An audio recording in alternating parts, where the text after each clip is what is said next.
Preview.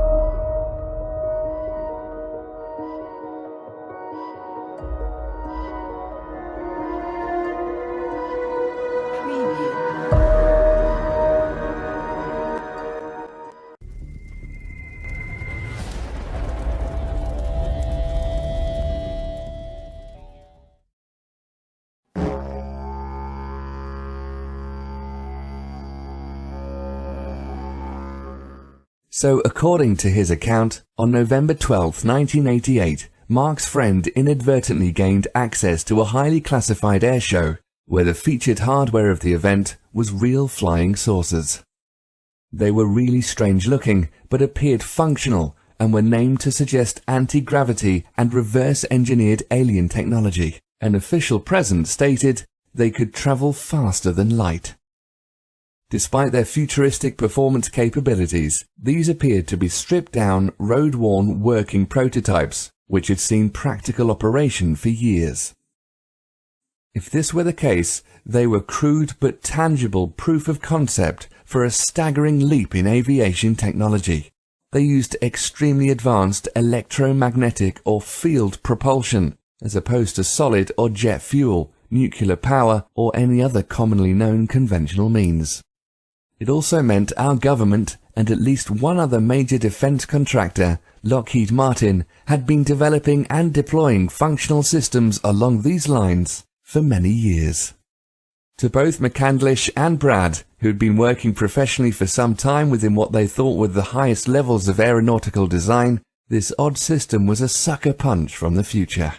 Apparently this had had a really serious impact on Brad, and he really seemed kind of stunned by what he had seen. So we got together for lunch, and I was doing all these idea sketches of what he described to me about how the components related, and I had your stereotypical sort of lens-shaped flying saucer like you see in more modern movies and stuff. And he said, "Oh no, this is real simple. It's flat on the bottom, sloping sides like a section taken out of a cone, a little ledge, and then a dome on the top." He said the dome is actually the top half of a crew compartment that's like a big ball. Pretty sure that was about 12 feet in diameter. There's a central column that goes down through the middle. There's like a flywheel thing on it that maybe 6 to 9 feet in diameter. There's 4 ejection seats that are all back to back on this central column above the flywheel type thing. And he says a bunch of oxygen tanks in there that are all around the bottom. And he said the bottom is this huge capacitor array. It's probably, maybe 12 to 14 inches thick. It's shaved off at an angle on the edges. It looked like it had been put on a big giant milling machine, and they milled off the edges at a 35-degree angle. He said there's a series of these plate capacitors. I said, well, do you think that this is functioning like the Beethrow-Brown effect, like these experiments were done back in the 60s with levitating things with electrostatic fields and stuff? He said, well, that may be it, but he says, they told me, he said, one of the things I saw was that it was using zero-point energy. It was using scalar energy. Really? It's cool, huh? 0-point energy. I save the best inventions for myself. Well, I've been corresponding with Tom Bearden for about 8 years at that point. We talked many times, mailed letters back and forth, talked on the phone and things. Okay, so what we have is we have a very strong argument that neither the scalar photon, that is the time-polarized photon, nor the longitudinal photon, which is over in 3 space, are individually observable. But if you somehow can combine the two, they are observable as the instantaneous quantum potential. And so I had a sense of what zero-point energy was about. There were a lot of talk about longitudinal waves and scalar waves and cyclotronic weapons and all this kind of stuff. And so I've been following this for a while, reading Tom Bearden's work and things. So I had a pretty good sense of what Brad was talking about, which he was a little surprised about, that I would know this already. So he opened up to me a little bit more and began telling me more and more about it. When Brad finally became frustrated with my questions, he sat down while we were in his office together, and he did this rough sketch, which I still have to this day, 22 years later. And he just sat down, and right where we were sitting there at his table, he just kind of sketched out with an ink pen on a piece of legal-size white paper, and put some little handwritten call-outs around the edges that described, the number of capacitor plates in each one of the little sections, that there were, they were so wide at the end, and the crew compartment was definitely about 12 feet in diameter. Just kind of put all these things down as close as he could remember to the way they existed. And so I sat down with all this information, and I just began sort of drafting it out. It was at this point Mark began putting his formidable skills as a conceptual illustrator to work in uncharted territory. Taking Brad's eyewitness account, detailed descriptions, and rough sketches of the ARV, McCandlish began refining aspects of the components his friend described and piecing together an ever more precise rendition of the craft. Over the course of the next few years, he generated a series of drawings, culminating in the Fluxliner cutaway blueprint, one of the most notorious images in the history of ufology, and the mysterious realm of black-budget aircraft. I'm Jesse Ventura, and this is Conspiracy Theory. This was called the Fluxliner. This is probably the strangest one you've shown me yet. This actually flies? It actually flies on the principles of high voltage electrical charges. This is the original, one of the original blueprints of the alien reproduction vehicle, which I produced in March of 1989. It was put together by accumulating a lot of verbal testimony from Brad and later from a number of other sources, including Ken Sellen and some other people that I talked to who had some contact or information about the vehicle.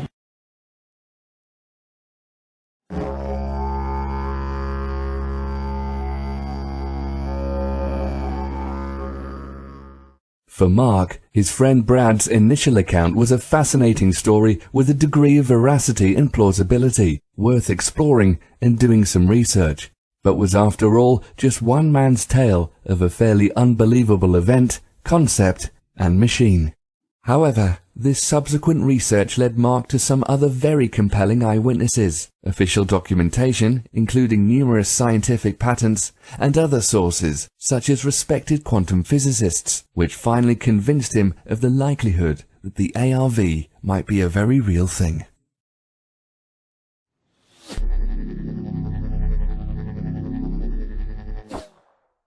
The first verification of the story that I picked up on the alien reproduction vehicle was around 1991, 1992. It was the first air show at Edwards Air Force Base where they actually had the B-2 stealth bomber on display.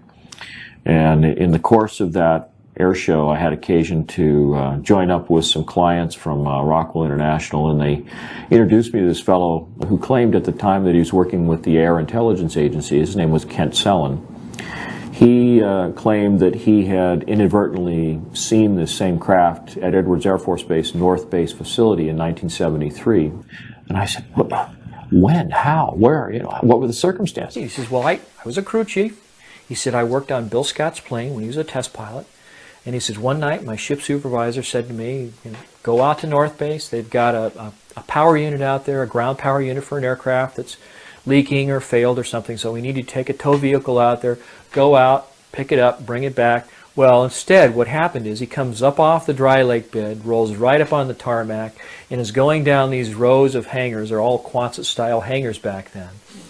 And he stops in front of the first one with the doors cracked, expecting to find this defective ground power unit, and what does he see? He sees this flying saucer sitting in the hangar, hovering off the ground. So I tell him, so well, what happened? He says, well, this thing, was flat on the bottom, sloping sides, a little ledge around there, and then a dome on the top with these little glass things on top. Looked like there was a camera under each one.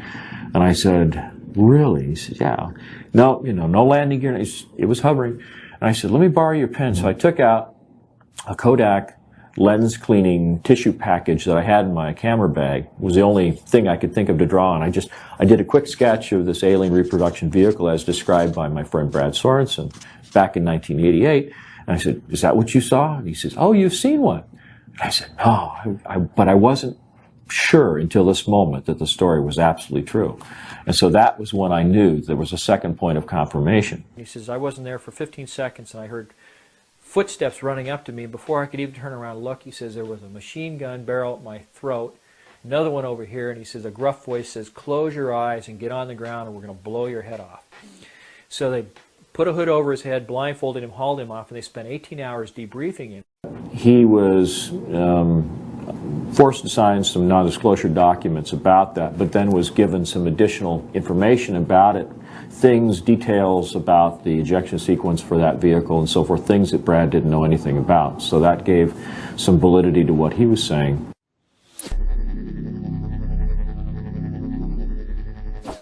In addition to Kent Sellen, there is at least one other witness on record testifying to the existence of what he describes as a UFO at Norton Air Force Base, which may well have been the ARV. I can discuss Norton Air Force Base, and that as a result of all the military airlift command bases under me for their facilities, that there was one facility at Norton Air Force Base that was close hold. Not even the wing commander there could know what was going on. And during that time period, throughout my career, it was always rumored by the pilots that that was a cover for, in fact, a location of one UFO craft. And the reason for that location was folks that could come out, land at Norton, play golf, be part of a golf tournament, and so forth, and during that process could go by the facility and actually see the UFO.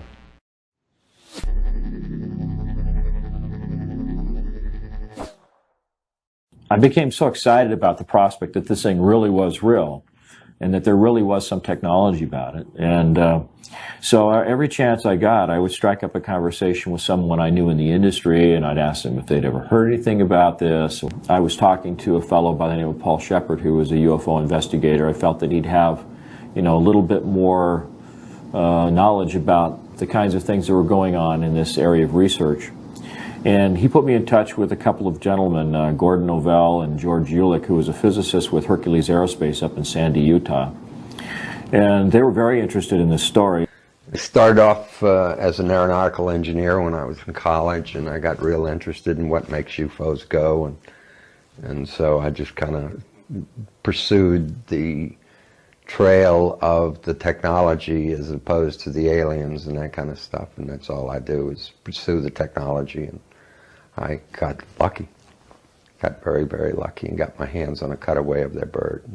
One of them had an ongoing correspondence with UFO researcher Wendell Stevens, a retired lieutenant colonel from the Air Force, who participated in sort of these UFO chasing exercises up around the Arctic many, many years ago.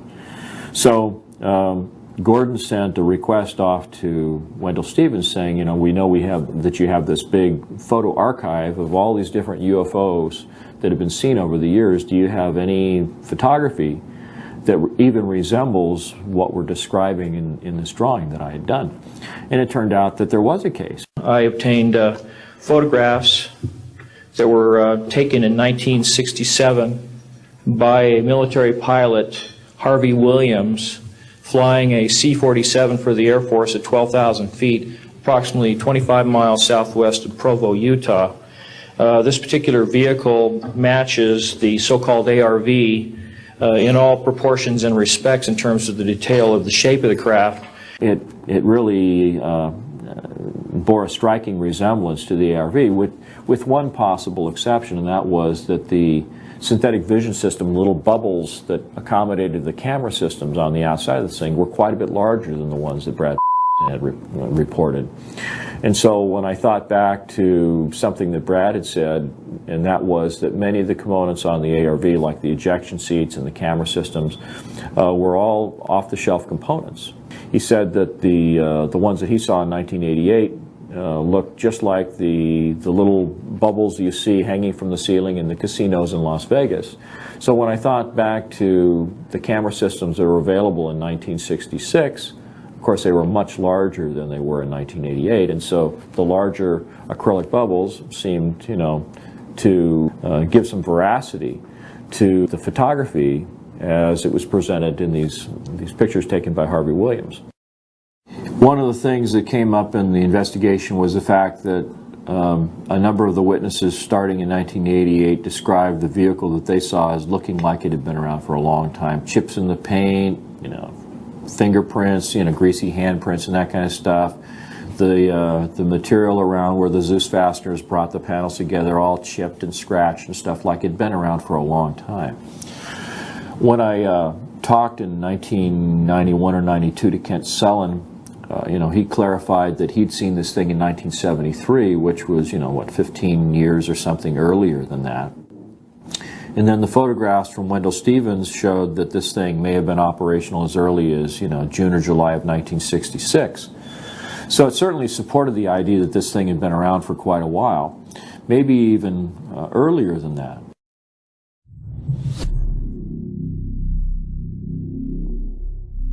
When you look at some of the photography of UFOs, going all the way back to some of the earliest photography we know of, McMinnville, Oregon, for example, you see the same general layout, you see the same general configuration, the flat bottom, the sloping sides, a little dome in the middle, sometimes pointy, sometimes almost like the top end of a cylinder that's been chopped off, sometimes a perfectly round dome, sometimes even, like a cone on the top. So it suggests that, there's many different variants of the system, but the overall arrangement of the components is basically the same.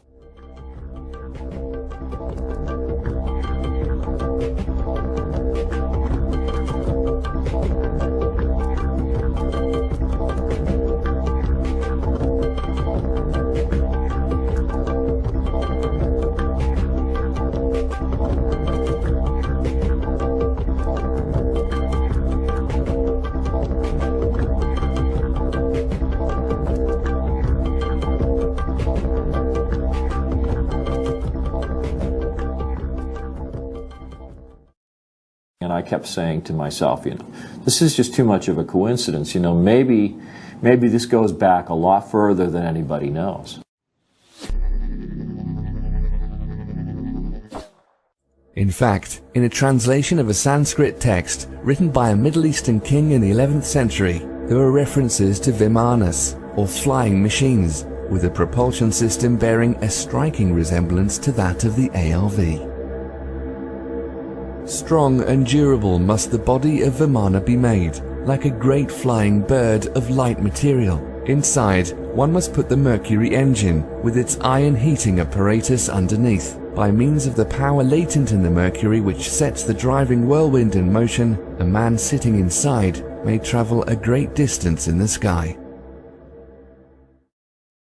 One of the things that they describe when you read up on the literature surrounding these so-called Vimanas was the so-called Mercury vortex or Mercury turbine engine. I see the word Vimana. Can you describe how that relates? Well, this is something that I spent a lot of time reading up about the so-called Mercury turbine generators or Mercury vortex generators described in some of these ancient Sumerian texts. And so I started looking at the possibility that there had to be some kind of circulation going on in the Mercury itself. So that was the kind of thing that I visualized would be going on inside the chamber. The central column has a number of components, a couple of counter-rotating cylinders. It sounds very much like the device that the Nazis were developing in the Wenceslas mine in Poland towards the end of the Second World War. There seems to be some evidence that they were trying to develop some kind of an anti-gravity propulsion system or a zero-point energy device. Apparently, if we're talking about systems using components and processes similar to the ARV, we can't ignore the Nazis. I think it was Timothy Good published a story, maybe above top secret, where he found a researcher who was following developments by the Nazis at the end of the Second World War, and it looked like they'd been developing flying saucers up in Poland in the Wenceslas mine, and they had this thing that looked like Stonehenge, where they had all these high voltage cables coming into it and these chains that would hold something down, and they had this thing called the bell, the Das Glocke. Die Glocke. The bell. That was down in this mine in Wenceslas, and that it involved a ceramic dome, and it had two cylinders inside with a mercury solution circulating in it. The two cylinders were inside an electromagnetic field, and they were counter-rotating, and they had this mixture of mercury, thorium, and beryllium. Now, it looks like there's a high-voltage electrical discharge that's being sent through the mercury, and that is somehow doing something that enables this anti-gravity effect to occur.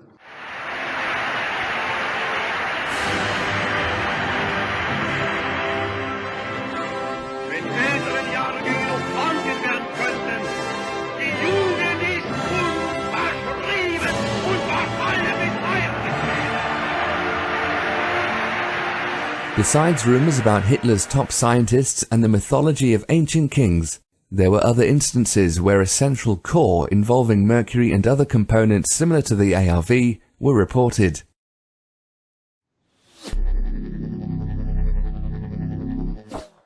At one point, Mark contacted and interviewed possible UFO abductees to gain insight on the technology they may have seen in the alien craft, something he had in common with McDonnell Douglas in the 1960s, and possibly numerous other corporate and government entities since the 1940s. I wound up going to my management and telling them, you know, you're not going to believe this, but the UFOs are clearly coming from someplace else. They're clearly manned or humanoided, and the only question is whether we're going to figure out how they work before Lockheed or after. And so as a result of that, the company at that time, which has now of course been bought by Boeing, over several years put in about $500,000 worth of research effort under my direction to study gravity control techniques and also analyze UFOs. We hired a police detective to interview witnesses, abductees. We had experimental work and theoretical work. So it was kind of a fun project. In the course of all this, it occurred to me that one of the other resources that I might be able to draw on was people in the alien abduction community. I began to think, you know, well, these people are either crazy or they're really having an experience of some kind. And some of them even talked about implants that were being recovered from their bodies. And so I was intrigued, and I thought, well, okay, you know, if any of these stories are true, there might be a chance, however slim, that if they really were abducted by aliens, they might have gotten a tour of the ship. They might have seen some propulsion system components. And so I heard three of these young ladies being interviewed on a radio station out of Las Vegas. This was sort of the precursor to Art Bell and Coast to Coast AM. It was the Billy Goodman Happening. And he was interviewing Cindy Bonovos, Melinda Leslie, and Alicia Davidson. Contacted the station. They put me in touch with these three young ladies. I interviewed them individually, and much to my surprise determined that these young ladies seemed to be bona fide examples of the phenomena, with implants that could be seen on medical MRIs. So what I did was I simply asked them to describe what they saw, and without disclosing anything that I already knew about the components inside the alien reproduction vehicle, I found that these young ladies, at least one of them in particular, was able to describe not only components that strongly resembled the ones that were inside the alien reproduction vehicle, but they were also at a higher level of sophistication that actually gave additional clues about how the ARV actually functioned. Alicia Davidson described being escorted into the engine room and seeing the propulsion system components. And it involved a central column that was made of a transparent glass-like material. She said there was a silvery fluid that was spiraling upward at the bottom of this column. Down in kind of this well that was in the center of the spacecraft was this little tiny flywheel-like mechanism spinning, which matched the ARV also. And this is at a point when this young lady had never seen any of the drawings that I'd done of what the ARV was structured like. I was just, you know, talking about propulsion components in general. But then she said that when you looked across this little well, in this lower floor area in the center of the room, was like a guardrail around it. She stood there. You could look across, and she said it looked like that below the deck she was standing on was this glass-like material with these coils of wire going through it. And they were spaced out in the same proportions as the ones on the UAV. The thing that she said that was most significant was that the column itself was rotating in one direction, and the flywheel was spinning in the opposite direction. There was counter-rotation, which is something that's often been reported in UFO sightings. You see components on the craft that are spinning in opposite directions. Back here on Earth, the scientific community has been busy since the end of the Industrial Revolution. There have been dozens, perhaps hundreds of US and international patents dealing directly with electrokinetics and electrogravitics, going back to the turn of the last century. It would be safe to assume private industry and the military have also been working on a great deal of related applications off the public record.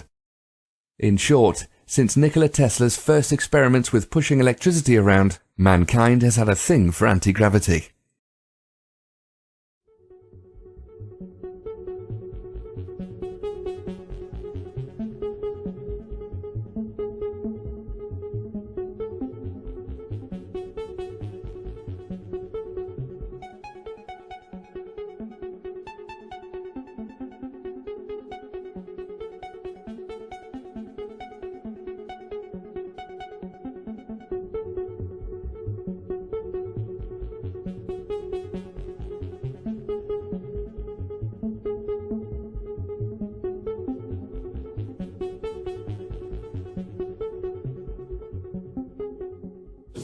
if you look at these two illustrations, this is a patent that was secured in May 30th, 1967 by James Frank King, Jr., who happened to work with Thomas Townsend Brown in the labs of Agnew Bonson. But you can see a striking similarity between the two vehicles. On the one hand, you've got a sort of a frustrum-shaped fuselage section. You've got a series of coils that wrap around the crew compartment, although the crew compartment in this instance is more of a cylinder. But you also have a central column that goes down through the middle, and you have this capacitor section that's in the bottom. And then you have these little flight control mechanisms here. You know, I find it really remarkable that there's so much similarity between the two objects. Mm-hmm. And when is that patent from? May 30th, 1967. It's called a magneto-hydrodynamic propulsion apparatus.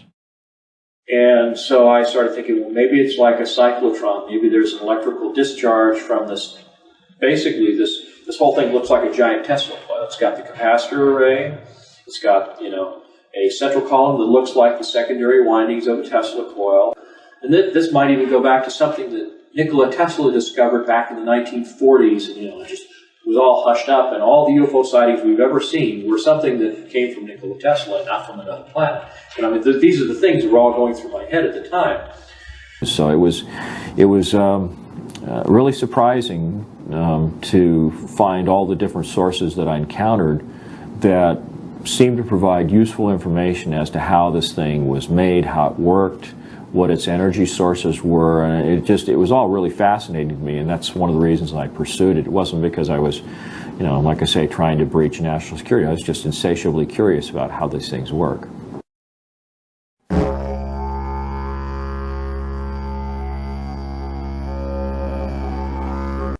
And he said it was remarkably simple. There wasn't that much to it. The ARV system, for all of its claims of flashy, out-of-this-world propulsion capabilities, was indeed remarkably simple. It could be described as a large-scale, souped-up Tesla coil, designed to negate gravity and inertia, with off-the-shelf navigation and life support systems bolted on, almost as an afterthought. You could think of it as the Model T of anti-gravity vehicles, an industrial dune buggy, or crude hot rod that can get you to Mars in a few minutes. In this version at least, first-class seating was still a way off.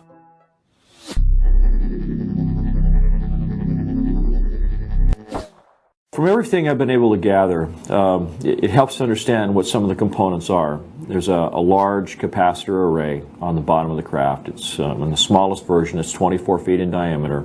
The outer edge of the plates and the capacitor section itself, they're shaved off at that same 35-degree angle. So you have a series of plates that are progressively smaller as you get higher and higher in the stack. And there's 48 sections that are all set up like that. Through the middle of the crew compartment is a central column that's called the amplifier section that's in the middle of the craft.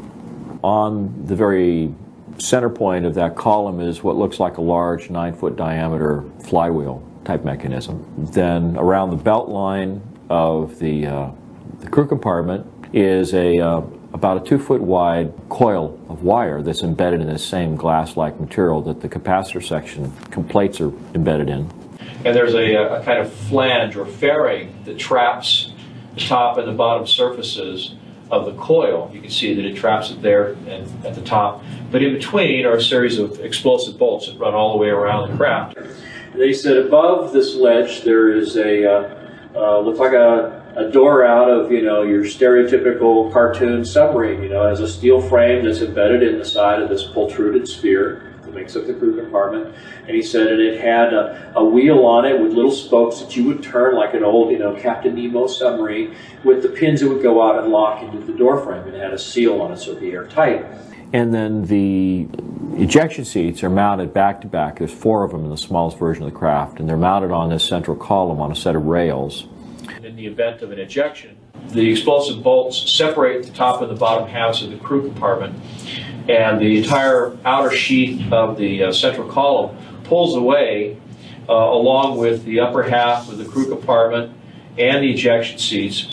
This crew compartment sphere can actually function as kind of a rudimentary re-entry vehicle coming down through the atmosphere and then once you get, say, below 14, 15, 16,000 feet, the thing will pop a chute out the top, and the ejection seats drop off on these rails one by one, and the pilot can drift down in a parachute or with a parachute. Because this flywheel-like mechanism is turning all the time, the individual pilot or crew members have a kind of a pan that's right below the front of the ejection seat that affords them a place to put their feet. Now, the control system on the vehicle, on the ejection seat that the pilot sits in, on the one hand, it looks like a high voltage potentiometer, or like a rheostat on the one side, that has a couple of big heavy duty cables that come out of it and goes into the central column. And that's basically the amount of power that he has in the system. And on the other side, there was sort of an inverted J-shaped piece of metal that came up and over like that had a sphere on it. Now, on the bottom of the sphere, there is a sort of a bowl that's sort of slightly larger in diameter, but it conforms to the shape of this sphere. Of all the components of the ARV, the navigation system, while perfectly logical and even elegant in its design, has to be the strangest one. It's an entirely unknown paradigm in steering an aircraft or anything else, yet makes perfect technical sense. If one were to make the case for truly alien aspects of the alien reproduction vehicle, this might be the first example they'd use. The sphere itself appears to be a kind of a domed arrangement where you have a number of fiber optic leads that come into the sphere, and for each one of the 48 capacitor arrays, there's a series of sensors that are then used to sort of relay information to the individual plates. And so then, on the bottom of this, you have a bowl that moves around and can be used to convey the commands of the pilot in terms of what he wants to do in terms of shaping the field around the vehicle. And right in the center of that bowl is a kind of laser diode that sends a laser beam up into the underside, the inside of this sphere. And so as the bowl moves, that laser is sort of scanning around on the inside of the different sensors that are responsible for each of the capacitor sections. Then will, there's a series of relays that will open up and close and let a certain amount of energy in, or prevent it from going in. And when it's dead center, it means that all of them get the exact same amount of information. You just go straight up. If you want to bank to the right, then you bank this to the right. It sends the laser signal over to the opposite side of the dome, and it says that the opposite side of the craft is going to get more energy, so it banks in that direction. It's kind of like in a helicopter, in the swash plate of a helicopter. When you want to bank to the left, you create more deflection in the main rotor on the right side so that it begins to bank to the right, or bank to the left, excuse me. So it's kind of the same principle. Then you have an oxygen supply that's strapped to the lower part of the central column down here in the lower part of the crew compartment. You have a much larger set of oxygen tanks, and these are all protruded vessels, by the way. There's no steel or aluminum in terms of the oxygen supply in the vehicle.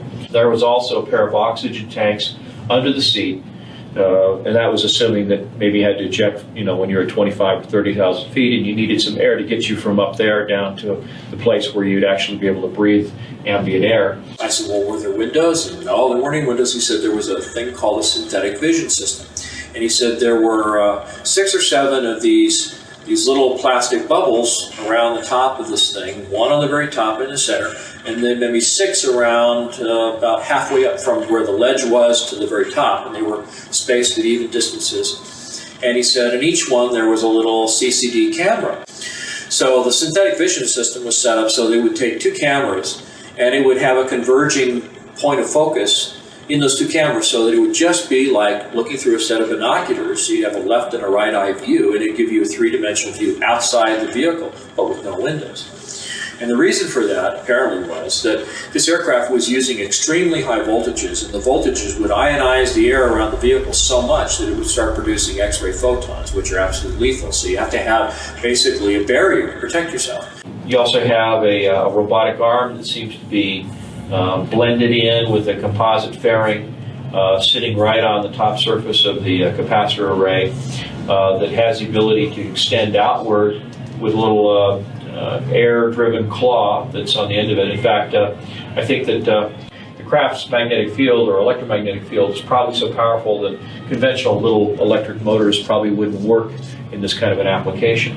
Where they took the panels off the side of the aircraft is that they had Zeus fasteners that were these little, like, quick spin lock things that they put on there to hold the panels. The panels are all like a fiberglass material, it's all composite. The entire vehicle appeared to be covered with what he referred to as a goopy lead paint. It looked like little flecks of lead that had been suspended in kind of a resin and just painted haphazardly over the outside of everything on the vehicle, with the possible exception of the door itself and these little blisters that house the synthetic vision system. So why would it be goopy lead paint? Well, the theory is that the electrostatic field created by this huge capacitor array and the ionization that occurs just because of the propulsion system might be enough to create a level of ionization around the craft that's high enough that it would produce X-ray photons of its own accord. And so you would want to be able to protect the pilot and the crew members from that radiation. So anyway, that's the general overview of the structure of the vehicle. This is a vehicle that has the ability to travel up to or beyond the speed of light. And part of the reason that it's able to do that is because it exploits the energy form that's embedded in space-time that's responsible for the effects of mass and inertia.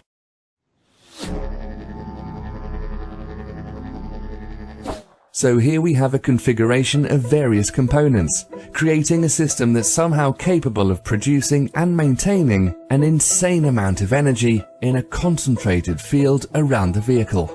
This field can be precisely controlled by the pilot with the aid of a basic throttle, an alien steering ball, and a bunch of casino cameras. There's plenty of onboard oxygen, handy if you're off the planet, and a lead coating so the occupants don't get fried in their seats, and a robot arm in case you need a robot arm somewhere. It looks like a big clumsy diving bell from 1905, but apparently works like a helicopter you can take past light speed. Its beauty and elegance lie in the propulsion system, maybe a really fast one that gets around currently accepted physics, one we commonly associate with UFOs.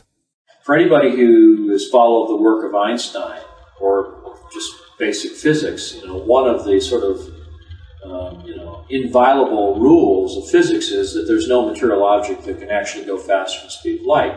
So somehow or other, and I'm not saying we got this from aliens, but they did call it the alien reproduction vehicle, but somehow or other, this simple system that Brad described in these diagrams was able to do this.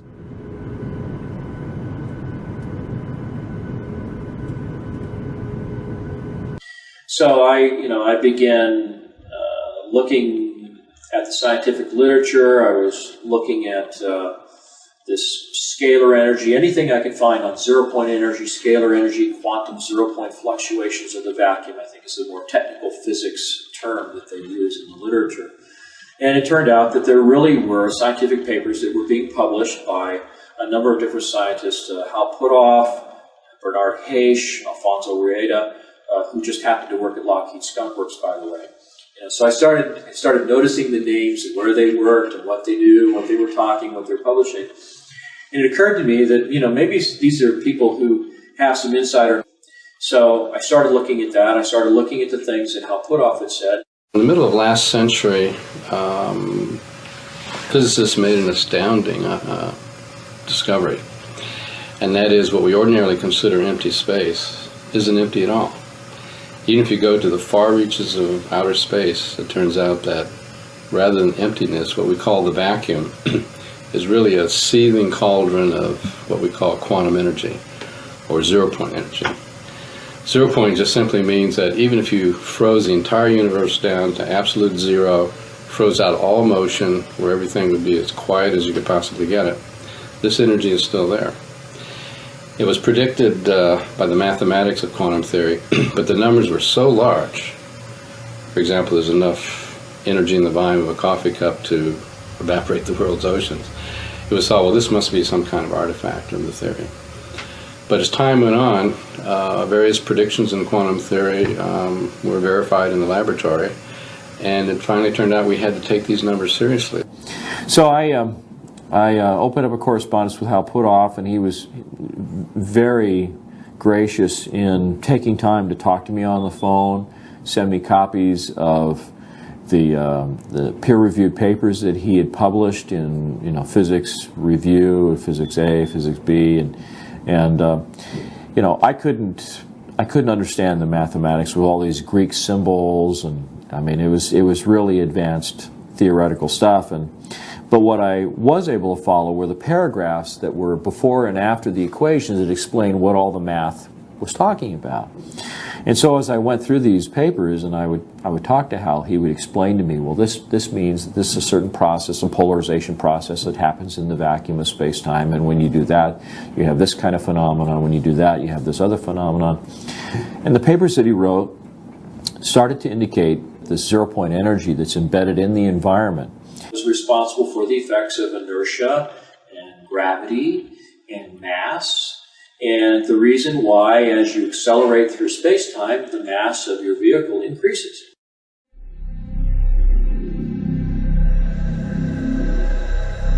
So in a sense, if you find the right way to do it, you can actually sort of reduce the mass of an object. And if you can do that, then of course it takes less propulsive force to push it around. It means that it can go a lot faster because it's not limited by the amount of mass that it increases to as it accelerates. In fact, it may in fact be a situation where the faster you go, the more energy you have available to continue the acceleration process, and at the same time the mass is becoming relatively less and less and less.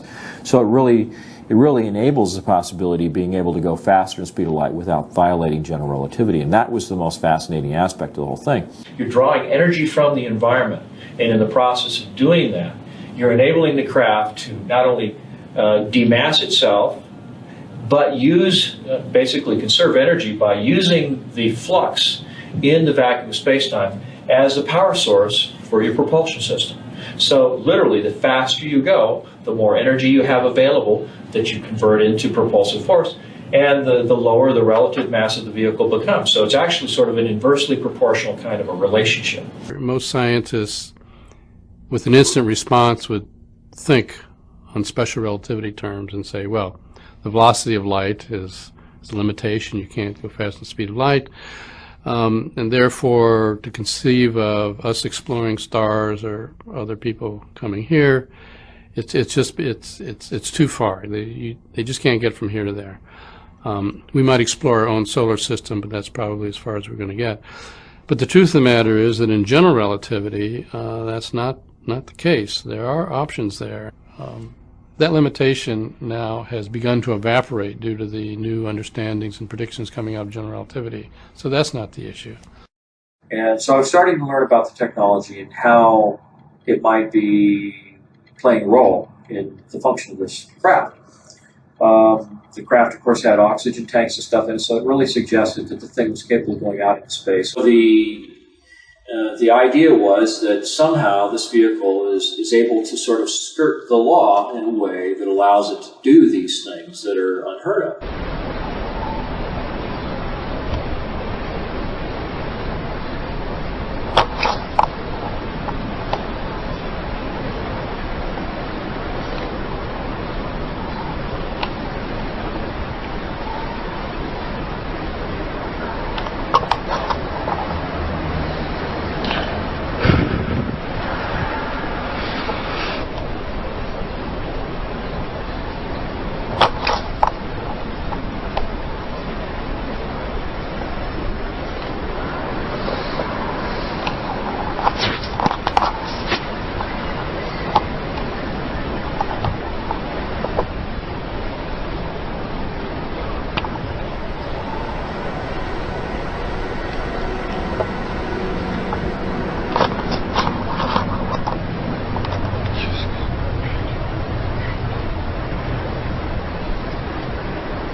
Well, I understood that, there were probably, some kind of a powerful electrostatic field involved with the capacitor array. There was obviously an electromagnetic field that was forming around this ring of wire that ran around the crew compartment, and that would form a kind of donut-shaped or toroid-shaped electromagnetic field with field lines stroking right through the middle of the craft, which happened to be where there was this large central column. Now, the central column was supposed to be the most secret part of the vehicle. Brad didn't seem to know too much about that, but he said that it used mercury in some form. He thought it might use it as a noble gas, vaporized mercury. The mercury, based on a number of accounts, appears to circulate in a kind of a closed loop system that runs down through the cylinder in the middle and then back up in the space between the inner cylinder and the outer cylinder. And there's a counter rotation kind of a mechanism that's occurring there too. And at the midpoint is this thing that looks like a flywheel. But in effect, what I think its actual function is similar to what is called a homopolar generator, where you can use the centrifugal forces of a disk, a conducting metal disk that's spinning, to actually throw the electrons in the material out to the edge, where they can be literally tapped off with something that looks like a brush that has conductive bristles. Now, I believe that what happens is that this vehicle develops probably several million volts of voltage, and the sheer power of the electrostatic field that is created in this capacitor array actually has the ability to polarize the surrounding space-time, and it polarizes the so-called zero-point energy that is embedded in the space-time. So it creates kind of a positive and a negative aspect to the status of that zero-point energy that's surrounding the vehicle. So just to kind of give a little background, the idea of a space warp works on the principle of expanding and contracting space in such a way that allows you to go somewhere very, very quickly. What this does is it leads to something that was described by Alcubierre in his 1994 paper on warp drive, the creation of a warp drive that would not violate general relativity. And one of the things that he was suggesting was that you would be able to engineer a vector or a pair of vectors in space-time that would, on the one hand, cause a compression of space-time ahead of the vehicle and an expansion of space-time behind the vehicle, and that there would be an intervening space between those two phenomena that would pretty much peg your sense of gravity, your sense of inertia, to the environment that you departed from when you initiated this movement. So in essence what you have is you have a spherical event horizon around this particular region that might be called a dynamically engineered local space-time. And this particular region is set up in such a way that it creates these influences in the surrounding metric in such a way that it also creates a vector that goes in this direction. And so it's kind of like it's almost like having a black hole ahead of you and an expansion of space-time behind you. But the actual environmental conditions that you experience inside the spacecraft are pretty much pegged to the time and place that you start out from. So you don't have any sense of g-forces or being moved around. You don't have any sense of acceleration, because the entire pocket of space-time that you're encapsulated in is being accelerated by the vectors that are created around the system. So it's uniformly accelerated. The space-time pocket that you've created, the vehicle itself, the crew, the cargo, everything is moved as one complete package, and so there's no sense of acceleration. But what it allows for, according to Alcubierre's calculations, is what he was calling an arbitrarily large speed, which suggests something in excess of the speed of light at superluminal speeds. So to the person that's inside the vehicle, it may appear that you begin to accelerate away from a particular location, but to the person who's standing outside the disturbed region of space-time, it looks as though you just were gone, just in an instant. So this is an ARV, isn't that what it's called? That's what some people call it. We call it RAM, Replication Alien Machine. Oh, I see. Many highly credible reports of UFOs share a few key descriptions of how these crafts behave. They appear to have the ability to accelerate to extremely high velocities at will, far faster than any man-made craft, as if the speed of light maybe isn't any big deal. They can stop on a dime and turn at random angles, while traveling at these crazy speeds, like the forces of mass and inertia, which would flatten anyone in a normal situation, also aren't a problem. And they're silent, without any visible rockets, jets, or exhaust of any kind, like they're pulling the energy they use out of thin air. Superluminal speed, mass cancelling, and ambient field propulsion. All apparently standard in the mid-80s model Fluxliner. This makes the ARV a seriously badass means of getting around, and kind of a missing link between Roswell and one of these. Once we retrieved, back in the 30s and 40s and 50s, several of these extraterrestrial vehicles and began to study them, we combined that knowledge with knowledge we already had. Because remember, we had some people like T. Townsend Brown who were studying anti-gravity quite independent of this issue back in the 20s, 30s, and 40s. But when their information got combined with studying these spacecraft, they figured out, this is how they're working. And according to the latest revelations in quantum physics, all this is possible by tapping into the sea of raw energy we're all just floating around in. There's plenty of energy in the pure raw vacuum. The new physics since quantum mechanics, the vacuum is a source of energy, but it's a peculiar kind of energy. Let me explain the peculiar kind. When a bird flies in and sits on a power line, he sits on a very high potential. But between his 2 feet, he has no potential difference, no voltage. And so even though from the line to the ground, it may be 100 million volts, the little bird can sit very happily with his feet on this supposed 100 million volt line, and he has no volts across his body. He's very happy and doesn't even know it. Let him touch one of his feet to the slightest thing that has the slightest difference there, and he'll fry to a greasy spot. Now, in the vacuum, we have the same thing. We have an extremely high potential or charge of the vacuum, but we're immersed in the vacuum. So they were modeling the universe as being sort of this empty, material-free environment that had this energy that was embedded in it, almost like a fluid in a way, that it had all of this potential that you couldn't see until you found a way of driving it out of this homogeneous sort of state of equilibrium and getting to do usable work. I'm trying to remember exactly how I met Tom. I think we met at a UFO Congress in Laughlin, Nevada for the first time. We'd been corresponding for quite a while. Now, what is zero-point energy? I'm going to show you many different definitions, but let me quote Nikola Tesla. In 1891, the world's greatest electrical futurist, Nikola Tesla, stated, quote, "Throughout space, there is energy. Is this energy static or kinetic? If static, our hopes are in vain. If kinetic, and we know for certain it is, then it is a mere question of time when men will succeed in attaching their machinery to the very wheelwork of nature.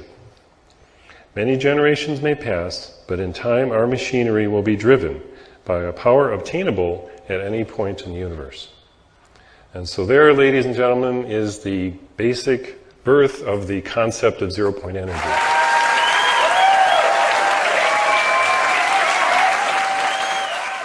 The real issue becomes, is this new technology something that's so advanced and so far out there that it's really beyond the scope of our modern civilization? Is this something that's so hard to achieve that it requires such a tremendous amount of development that it would cause the economy to collapse? Or is it a real threat to existing forms of energy like oil, coal, nuclear, wind power?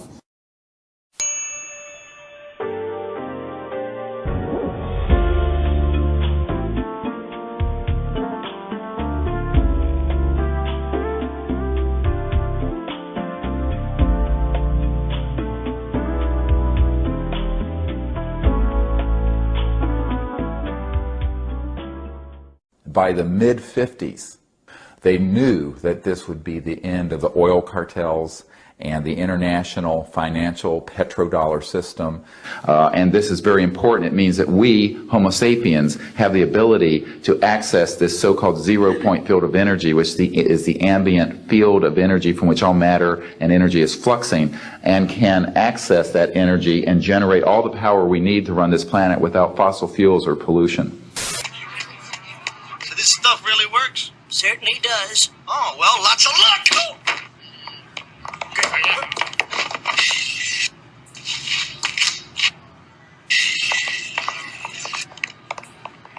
Technologies connected to UFO and extraterrestrial vehicles, if declassified and used for peaceful energy generation and propulsion, would solve the looming energy crisis definitively, would end global warming, would correct the environmental challenges that the Earth is facing. When I got involved with Dr. Greer and the Disclosure Project, I was very excited. And it was an opportunity to go to Washington and maybe have an opportunity to talk some real-life politicians about what the potential of this technology might be. I was really hopeful that we would see some kind of a door open publicly, and that the government would show that it was willing to have a conversation, a dialogue about the technology.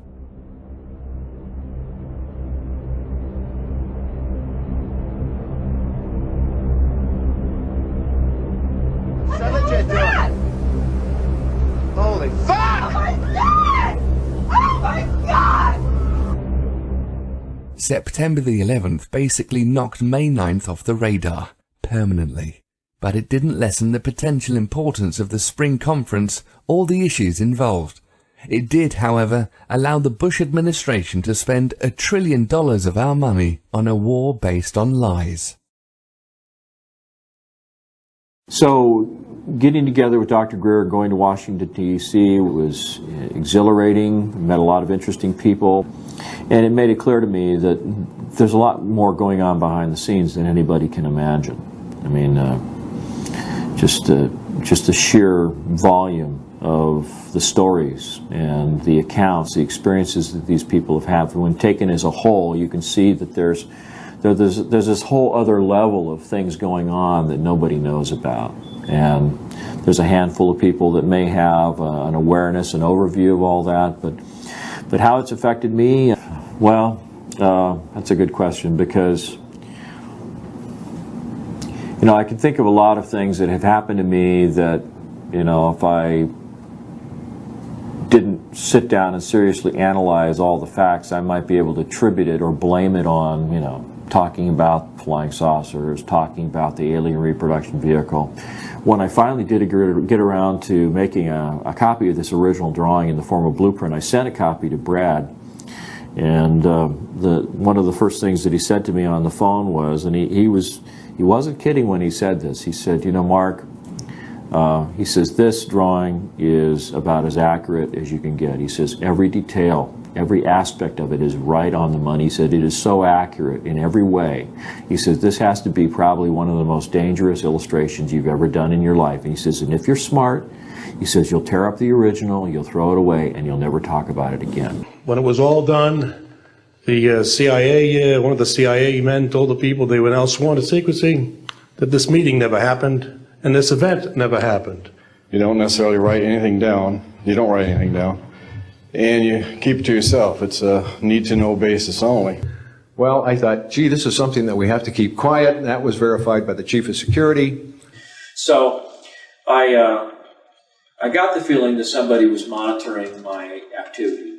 And there was one point at which I wasn't home at the time. The phone rings. My girlfriend, Michelle, picks up the phone, and a voice says to Michelle, you better tell your boyfriend to stop doing what he's doing, or he's going to be in really deep trouble. And, then I knew. One by one, I lost all my defense clients as a conceptual artist. And it could have been attributed to my involvement with the Disclosure Project. It could just be that I'm an actual artist with paints and brushes, and I don't work with computers like, some experts that I know. And it may be because there were a lot of people that didn't want to be associated with somebody who talked about flying saucers and anti-gravity and aliens and all that kind of stuff. The reason it's called alien reproduction vehicle is that it's based on the study of extraterrestrial vehicles, but it is manufactured by human military intelligence, aerospace contracting arrangements. We have studied specifically extraterrestrial vehicles which have been retrieved. The breakthroughs in that research have led to applications that have led to the building of this and similar anti-gravity devices. I mean, you can understand how corporations, and Brad told me that it had a big impact on his life, because when his name started popping up on the internet associated with the ARV story, there were a lot of his Japanese clients that wouldn't have anything to do with him because they did not want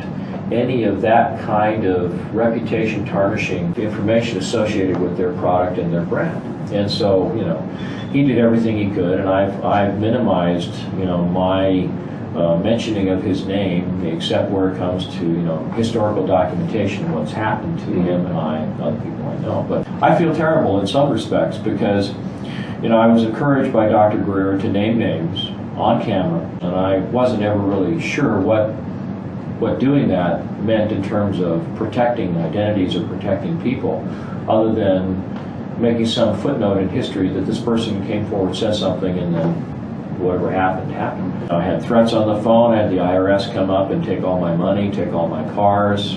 In fact, that's what happened to a guy in Canada.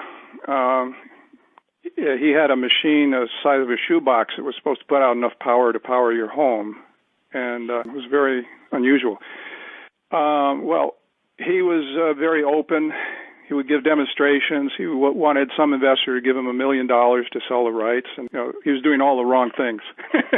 Sure, of course. And then one day they came with a SWAT team, surrounded his house, confiscated all his machines, put him in jail, and said, if you want to get out of jail, you have to sign this paper that says you'll not work in this technology any further. So the pretense of why they arrested him, they claimed that he was harboring weapons of mass destruction, terrorism weapons. They create a very time-stable pattern. It's sort of like, look... Again, 14 times. Oh, by the way, Mel, what's your phone number you're calling from? Maybe... Yes. We should write that down. Okay, because they find it's coming from your end. Not from here. Something out of West Coast is causing this. Okay. So you might check that out with the police over there. I noticed clicking on my phone. I'd call someone and my voice would be echoing. There were all these weird sounds like someone else was hanging up the phone after I'd say goodbye, but I wouldn't hang up, So I had the feeling that I was being watched. I started feeling like maybe I was being followed. There were just, things, cars that would make a number of turns, and then, when you look at them, they turn off, that kind of stuff. And you've actually heard a couple different stories about people being shut down when they're trying to implement this. Or killed. Yeah. I mean, there's many times I lay awake at night with my 9mm under my pillow, loaded, and I wonder why they haven't killed me. I honestly do. There's evidence to suggest it's dangerous to become successful in the area of applied zero-point energy, cold fusion, or related free energy technologies, or it can at least lead to very bad luck. Professor Stefan Marinoff, founder and director of the Institute of Fundamental Physics in Graz, Austria, was the de facto leader of the European free energy movement. He fell out of a high window in 1997. Eugene Maloff, an eminent physicist and expert in cold fusion who apparently had working tabletop devices, was beaten to death in 2004 at the height of his career and the day before a public announcement of his findings. Arie M. de Gois, an inventor of a patented revolutionary clean energy technology associated with the zero-point field, was found nearly dead in his car at an airport in 2007 and died a short time later. He missed his flight to Europe, where he was about to obtain substantial funding for his work. Then there's Mark Tomian, a brilliant physicist and inventor of the patented Star Drive, a system remarkably similar to the ARVs in its use of zero-point energy and related spaceflight applications. He and McCandlish had corresponded numerous times before his unexpected death in his home in 2009. This was 2 weeks after the successful trial of a working prototype for a key component of his system. And if I woke up tomorrow on the other side of the veil, I wouldn't be surprised, honestly. I really wouldn't. Because I know how serious the technology is. I know that it's real. The storyline basically is that there's a lot of work going on in the aerospace industry that would indicate that we have black projects that have gone even darker, and that there's work being done on electrogravitic, on scalar technology, etc., that we don't even think that those in Congress or even in the military that approve black budgets are aware of. I've seen copies of inter-office correspondence among defense contractors that openly stated that they felt the technology was a fundamental enabling technology, that it had all kinds of different defense applications, but it also had a lot of serious civilian applications that would be beneficial to humanity as a whole, to the environment. It seems obvious that someone, perhaps a group, maybe some kind of a rogue civilization within our society, has captured the technology. They're exploiting it for their own aims, for their own interests, whatever those might be. There's not a sliver of doubt in my mind that it exists, that it's being exploited in some way, whether it's for intelligence collection, whether it's for logistical support, whether it's for retrieval of raw materials from the asteroid belt. I have no idea why or what it's used for. All I know is that it's extremely advanced. It's being used more and more. I can only say that all the people who've sought to figure out what's going on using the Freedom of Information Act have kind of overlooked the fact that if this was a purely corporate endeavor and not a government-sanctioned endeavor, that it may be one way in which the technology can be completely overlooked and skirt the reach of the Freedom of Information Act. Because if it's considered trade secret or corporate property, so to speak, or controlled by corporations, it may be possible that they could keep this secret for a very long time. Even with people actively in the government that know that it exists and maybe have contact with some of these corporate officials that control the technology. So, you're kind of left with, a big question mark as to, where's all this advanced technology going and what's it being used for? If there was somebody that had this sort of interstellar trade program going on with another civilization, that would be very interesting, but I can't understand why they would want to keep that quiet. It would seem like such a mind-expanding, enlightening thing for people to know about. Maybe we'd stop shooting at each other and start thinking about how can we get along with the people on, stars or star systems, that are around us. So it's hard to say.